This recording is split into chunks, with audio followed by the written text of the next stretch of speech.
très important, à la fois sensibiliser et bien voir un peu ce qui se passe au Moyen-Orient, au Proche-Orient, et notamment concernant les chrétiens d'Orient, mais également se pencher sur la question du vivre ensemble qui nous réunit tous et qui est notre objectif tous. Alors comment faire le lien entre les deux? Je pense qu'il faut effectivement, comme disent certains, penser globalement et agir localement. Je pense qu'aujourd'hui, avec tout ce qui se passe à travers les réseaux sociaux, les chaînes satellitaires, etc., donc tout ce qui se passe dans le monde nous arrive pratiquement instantanément et en temps réel, et ce qui se passe au Proche-Orient ou au Moyen-Orient a des retombées et des effets quasiment en temps réel, comme j'ai dit, en direct dans les banlieues en France. Donc globalement, je pense que la question nous interpelle ce qui se passe au Moyen-Orient concernant les chrétiens à la fois d'Irak, d'Égypte, de Jordanie et de Syrie, nous interpelle en tant que croyants, chrétiens ou musulmans ou juifs, il nous interpelle également en tant que citoyens français. Et je pense que le propos que je vais essayer de tenir, en essayant de respecter les 12 minutes, pour ne pas avoir de marteau sur la tête, va essayer d'aller dans ce sens, à la fois effectivement réfléchir ce qui se passe ici en France et essayer de se projeter et de le projeter sur ce qui se passe là-bas. Et je pense qu'à ce niveau-là, il faut d'abord, Saïd disait, qu'est-ce qu'on peut faire, nous, en tant que citoyens français? Je pense que nous avons déjà un premier devoir, c'est le devoir de l'exemple et le devoir de l'exemplarité. Le devoir de l'exemple, c'est de donner l'exemple du vivre ensemble ici, pour démontrer aux populations du Moyen-Orient et du Proche-Orient que chrétiens, juifs et musulmans peuvent vivre ensemble dans une société de paix et de fraternité, mais un devoir d'exemplarité également, parce que justement, nous devons être exemplaires dans cette démarche de dialogue, un dialogue qui doit être fraternel, un dialogue qui doit être ouvert, un dialogue qui doit être également exigeant par rapport aux implications ou aux exigences que doivent respecter les uns et les autres. Alors effectivement, l'islam et les musulmans, d'une manière générale, et ceux de France en particulier, se sont retrouvés très souvent dernièrement dans l'œil du cyclone. Il y a eu beaucoup d'affaires, entre guillemets, ou de polémiques au niveau interne, au niveau de la France même, avec des débats sur l'identité nationale, des débats sur le voile intégral et la burqa. On voit qu'un ancien président de la République continue à en parler dans son discours hier en meeting. Il y a également la question du halal dans les cantines, les questions des prières dans les rues, tout un tas de questions qui mettent en visibilité l'islam et les musulmans ici en France et qui nous interpellent tous en tant que citoyens français par rapport à cette question du vivre ensemble. Et puis il y a également ce qui se passe à l'extérieur. On a parlé de Daesh, on a parlé d'un certain nombre de djihadistes, de jeunes qui partent de France. On recense 1000 à 1200 jeunes qui sont partis faire le djihad, entre guillemets, en Irak et en Syrie. Et donc, effectivement, il y a tout un tas de défis que nous devons relever, et on voit bien que les choses s'entremêlent entre ce qui se passe là-bas et ce qui se passe aujourd'hui. Il y a des liens très très forts, et il faut qu'on arrive un peu à démêler tout ça. Bien sûr, le CFCM, le Conseil français de culte musulman, et le Rassemblement des musulmans de France que je préside, formulent bien sûr le vœu que la période à venir voit enfin le retour à la sérénité et la lucidité quant à la place de l'islam et des musulmans ici en France, mais également quant à la place des chrétiens et du christianisme au Moyen-Orient en général, et en Irak, en Syrie, en Égypte et en Jordanie en particulier. Alors il faut que chacun, entre guillemets, fasse un pas vers l'autre, à la fois, si on parle de la France, la société française envers l'islam et les musulmans, et également, il doit y avoir un pas qui doit être fait par les musulmans et l'islam ici en France vis-à-vis de la société française. Alors comme en amour, on ne sait pas qui doit faire le premier pas, mais en tout cas, chacun doit donner du sien et doit, je dirais, essayer de faire l'effort d'aller vers l'autre. Alors que doit faire la société française? Je pense qu'il est temps que tout le monde s'accorde, qu'il y ait un regard positif, serein et lucide sur la place de l'islam en France. Bien sûr, tout le monde s'accorde de la prédominance de la tradition judéo-chrétienne en France, mais tout le monde reconnaît également que la France et que le principe de la laïcité fait de la France une république totalement neutre envers les religions et entièrement indépendante de toute conception théologique. Et la France, donc, à travers cette notion de laïcité, assure à tous les citoyens la liberté de croire ou de ne pas croire, Elle assure à tous les citoyens la liberté de pratiquer ou de ne pas pratiquer telle ou telle religion. Ça, c'est le premier point. Donc, c'est le principe fondateur de la laïcité qui nous garantit ici les meilleures conditions de vivre ensemble dans le respect de la liberté de chacun de croire ou de ne pas croire, ou de pratiquer ou de ne pas pratiquer. La deuxième chose, c'est qu'il faut peut-être enfin reconnaître l'apport de nos concitoyens de confession musulmane ici en France et qui se confirme de jour en jour. Et cette contribution positive s'illustre à plusieurs niveaux et dans plusieurs domaines. À la fois sur le plan économique, il y a des réussites, il faut arriver à mettre en avant les réussites et pas forcément les échecs, et pas forcément ne pas parler uniquement des trains qui n'arrivent jamais à l'heure, mais plutôt également mettre en avant ceux qui arrivent à l'heure et qui sont beaucoup plus nombreux. Dans le domaine politique, dans le domaine économique, il y a des réussites. On parle par exemple de Yazid Sabek, qui est le PDG d'une des plus grandes sociétés de services informatiques en France, qui a été d'ailleurs le haut-commissaire à l'intégration à un moment donné ou à la diversité. Je pense qu'il faut mettre en avant ces emblèmes qui montrent que les citoyens de confession musulmane peuvent être un apport à la société française.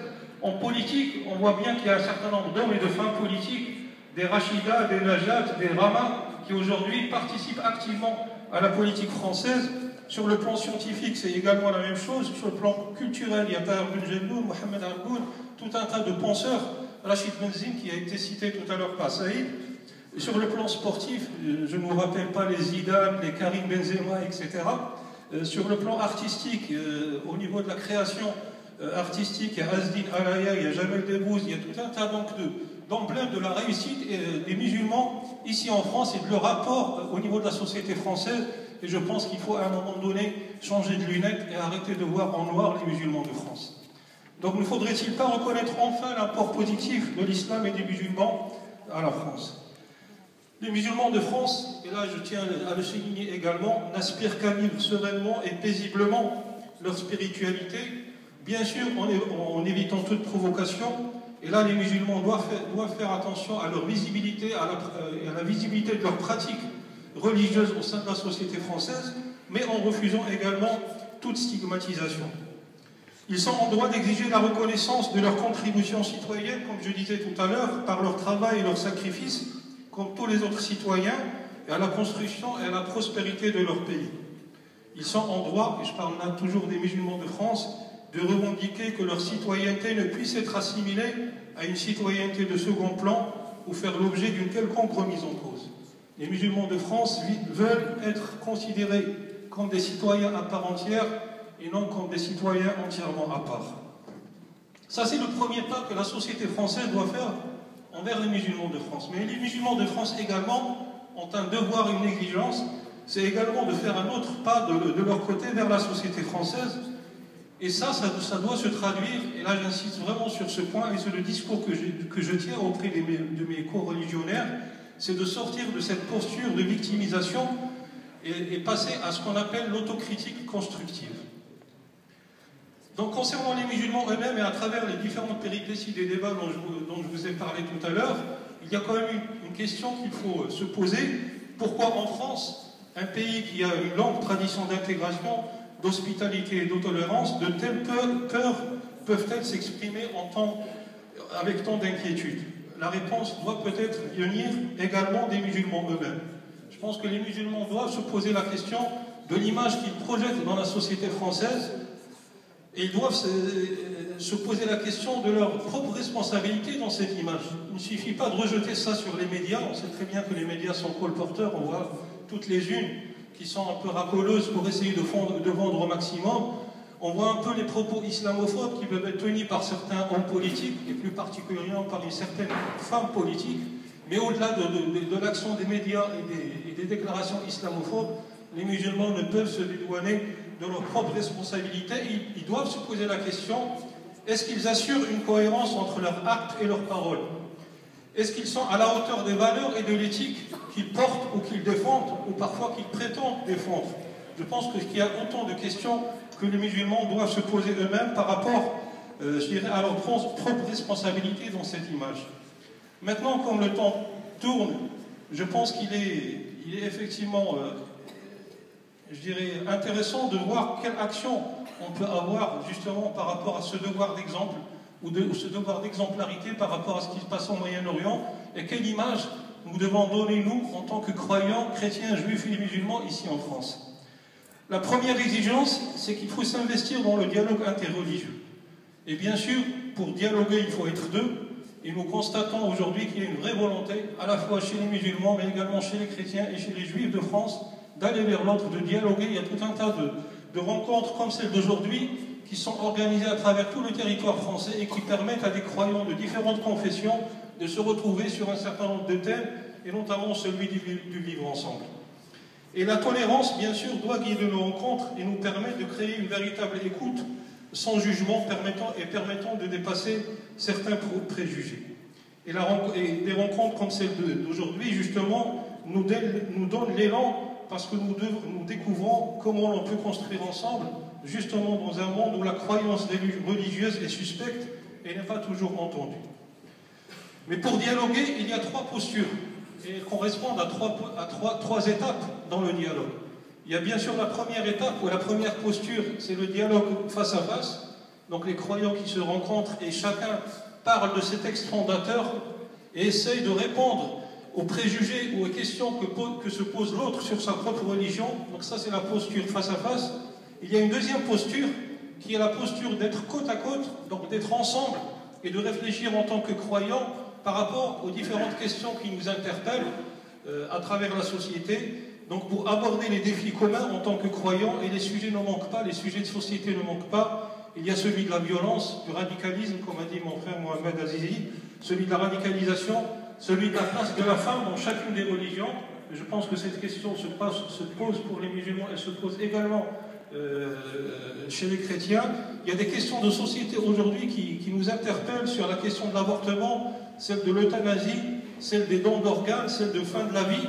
Donc ce sont des questions de société sur lesquelles les croyants de toute religion peuvent se réunir pour réfléchir ensemble au sens, à l'éthique de leur religion et quelles réponses elles peuvent donner aux croyants de chacune de ces religions face à ces situations-là qui sont parfois inextricables et qui sont parfois très difficiles à vivre.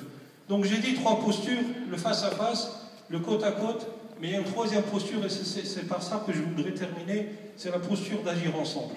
Donc d'essayer de mener ensemble, chrétiens, juifs et musulmans, des actions pour démontrer que nous pouvons vivre ensemble, que nous pouvons construire ensemble et que nous pouvons apporter des solutions et dépasser nos préjugés et dépasser parfois nos contradictions et l'image négative que peuvent colporter certains. On parle de l'État islamique, il n'a les caractéristiques ni d'un État, il ne porte pas les valeurs islamiques. Vraiment, enfin, il faut parler de Daesh et arrêter de parler d'État islamique parce que c'est une usurpation d'identité par rapport à ce qu'on dit. Et pour la question d'agir ensemble, je voudrais juste vous donner un exemple pour illustrer le type d'action que nous pouvons mener. Il y a un moment donné, quand les musulmans de Bosnie étaient persécutés, il y avait une mosquée qui a été rasée, une mosquée qui était multimillénaire, qui a été rasée. C'était à la ville de Srebrenica, en Bosnie, et il y a eu un révérend, donc un chrétien, qui s'est élevé contre ça et qui a voulu rassembler à travers tout le monde des fonds pour reconstruire cette mosquée et essayer de démontrer que l'islam a sa place en Europe. Je pense qu'il faut. Et pour ça, nous avons créé, moi-même et l'évêque Michel Duvos en Essonne, qui est l'évêque d'Evry et de Corbeil, nous avons, le diocèse d'Evry et de Corbeil, nous avons créé une association qui s'appelle Œuvrer en Essonne pour une Europe fraternelle. Et on rejoint le principe que j'ai indiqué initialement, qui est de penser globalement et d'agir localement. Je pense qu'il y a un certain nombre d'actions concrètes que nous pouvons mener ensemble pour essayer de donner l'exemple, justement, et pourquoi pas aller témoigner sur place que ici en France, dans une république laïque, chrétiens, juifs et musulmans vivent ensemble en toute fraternité et en toute symbiose. Je vous remercie.